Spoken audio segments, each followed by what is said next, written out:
These are skills that will translate no matter what park he plays in. What is going on, everybody? Mike here from Gaining the Edge Fantasy, and today we are discussing two under-the-radar signings from free agency. So hot stove season is as hot as it gets right now. The Mets are busy, the Giants just missed on Aaron Judge, and a whole lot more is going on right now. But here's a couple of signings I really like, and I feel like people might not appreciate them for what they are. But wait, before we get started, hit that subscribe button, like, comment, share, all that good stuff. It goes a very long way with the algorithm and really helps with getting this page going. So I really appreciate it, and let's dive in. The first one's going to be Jose Quintana to the Mets. Now, taking a look at the stats, yes, it's not the flashiest signing, but he was able to put up a solid 165 innings and a sub-3 ERA in the process, with underlying metrics that suggest that a high 2 to mid-3 type of ERA is realistic and can be expected, at least could have been expected last season. Now he moves over to a really strong Mets team where the offense will be behind him. The wins should only improve, which helps his fantasy outlook, but he should also provide depth to a rotation that saw its fair share of injuries last year, where McGill went down, DeGrom went down. DeGrom's out of town, obviously. Verlander's in. Verlander had his issues last year staying healthy. Scherzer as well.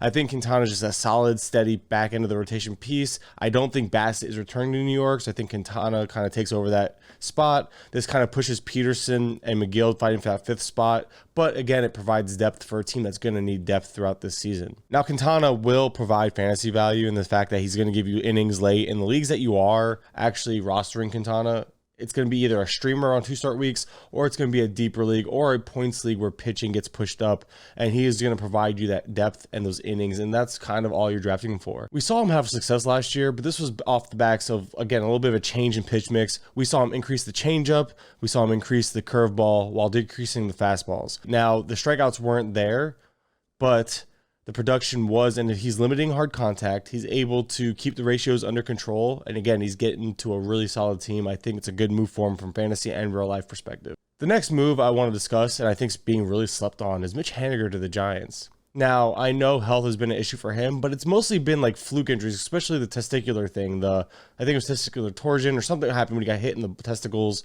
It was a whole thing. It made every man in the world feel his pain.